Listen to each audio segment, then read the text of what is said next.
Hello everybody and welcome to the table. Today we are taking a look at the Strike Industries K1 folding knife.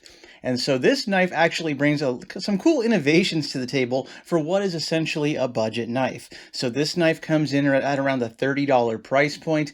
I picked it up from Primary Arms. And so Primary Arms as a retailer is more well known for their inexpensive red dot sights in the firearms industry.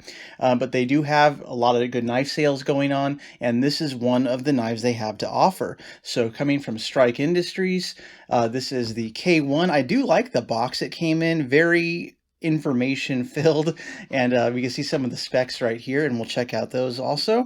So we have a blade length of about 3.5 inches, weight 2.7 ounces, polymer handles, and I think that's one of the draws for this particular variant of the knife, because we can see these polymer handles are see-through, so they call this their smoke coloration, which I really do like because this is a lockback action, and having a see-through polymer plastic handle, it lets you kind of look at the action working. I do like, you can see the blade right there and how it locks into place, and you can see how the mechanism works. So that's actually kind of cool, and that's something pretty innovative.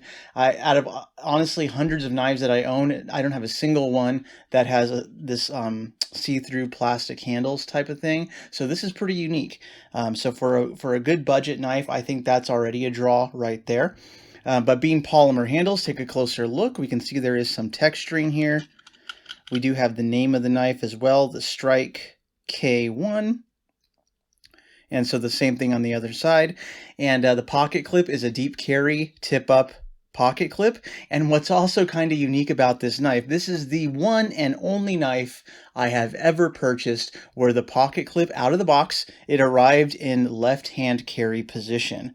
So that's obviously something that we can easily fix with a T6 bit. But it looked, something out of the box was a bit off, and I realized, hey, wait a minute, this pocket clip is on the wrong side, or for me, the wrong side.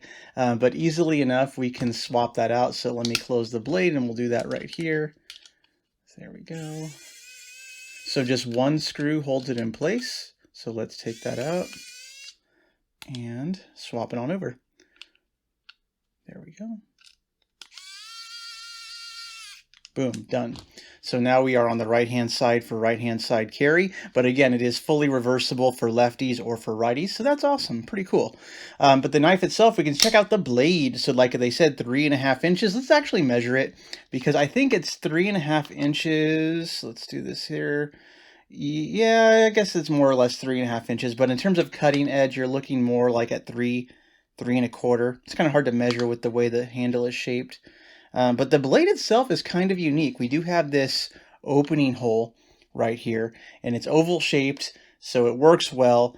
But the actual shape of the blade, it's like a sheep's foot blade right here, but we do have some belly to it. It's hollow ground, and there's this little upswept belly to the blade. So I suppose if you wanted to make rolling cuts, that would really just let you press down and get you some good purchase on this cutting edge right here. So that's kind of cool. So that's something also kind of unique, maybe a little bit more difficult to sharpen in the long term, because this blade steel at this budget, it is an AUS-8 steel, so not unexpected, and that's not disappointing at all. Here on the blade, the markings we have right there, you can check out Strike Industries, cage code, and Santa Ana, California. And so I assume that's where it was designed, where Strike Industries is based. I am 100% sure this is going to be a foreign produced knife. And that's one interesting thing as well. With all this information on the box, there's no mention of where the knife was produced. So of course I would assume automatically at this price point it was made in China and imported. So if that's important to you, just be aware that's likely where it came from.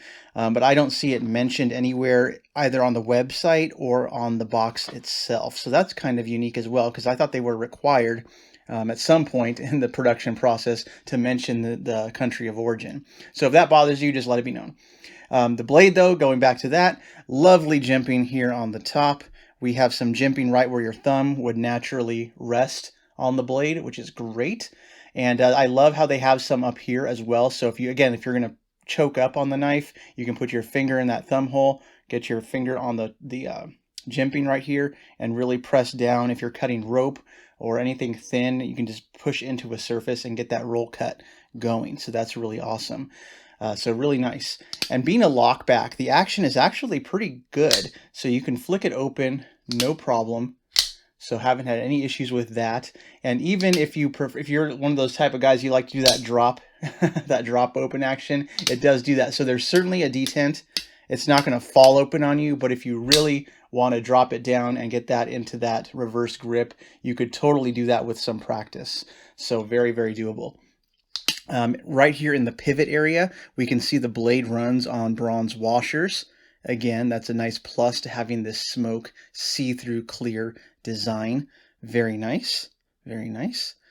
And in terms of blade play, there is none really, but I have noticed maybe one of the downsides of this knife is as I've fidgeted with it, I've played with it, I've been deploying it, the pivot screw has come loose. Like it does come loose and you'll notice, oh, it's suddenly easier to flip. And I've snugged it down 2 or 3 times. So it's something you would want to keep an eye on if you're going to carry this long term. Just keep an eye on that pivot screw. You would hate for it to fall out. That would not be a good day at all.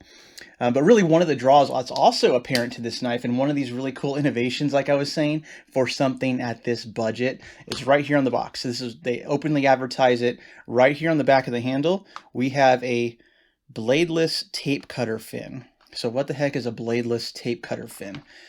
So I suppose, even though you are wielding a pocket knife with a sharp blade, if you don't want to use that blade to open boxes, it's like you don't want to get your blade to get all gunked up, they have this little plastic fin right here. Let's take a closer look. You can see how it juts out of the handle right there. And that can be used to pop open packages. Like it rips through tape very efficiently. I did try it earlier, and if you hold the blade like this, you put the tape in there and just slide down, this little, surprisingly, this little tape fin actually cuts right through packaging tape on boxes and things like that. So that's kind of an extra additional feature they threw onto this handle, and I think a lot of people would find that useful, especially say you're carrying this knife but you're in an environment where doing this is going to draw eyes. You can totally avoid that. I mean, you could always do a nice, slow, quiet, controlled open, but if you just slide that tip in there, bust open your tape, you're going to be opening packages without any problem. No one's going to even notice that you're carrying a fairly large size folding knife. And talking about size, let's go ahead and do one quick comparison, because when I got this knife, I initially wanted to compare it to the Spyderco Endura, because they are very similar in overall size. So let's put these side by side, and you can just kind of get an idea of size differences there. The Endura does have a slightly longer blade with a pointier tip, but the handle sizes are very similar. So if you own a Spyderco Endura, put it in hand, and you're going to have an idea of how the Strike K1 feels in hand.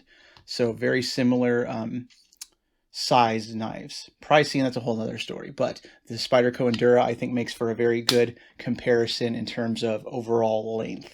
And in terms of overall length here on the Strike, let's see if they mention that right there. Overall length, 8.22 inches. So let's go ahead and pull out the ruler, test that out real quick. I think it's about right. Yeah, we're a little over 8 inches. I would say about 8.25, so that is quite accurate. So that's good. Same thing with the weight. The weight is 2.7 ounces. I did weigh it to compare it to the box specs, and it is about 2.79 ounces when I did weigh it. So that's, again, within reasonable specs there. So really nice little knife here. And this wasn't even one I was going to make a video on or share, but I figured, have you ever heard of Strike Industries? If you're a firearm guy, you probably have, but if you're a knife guy, maybe not. But this is a great first foray into the folding knife world. Whoever they had OEM the knife did a pretty good job.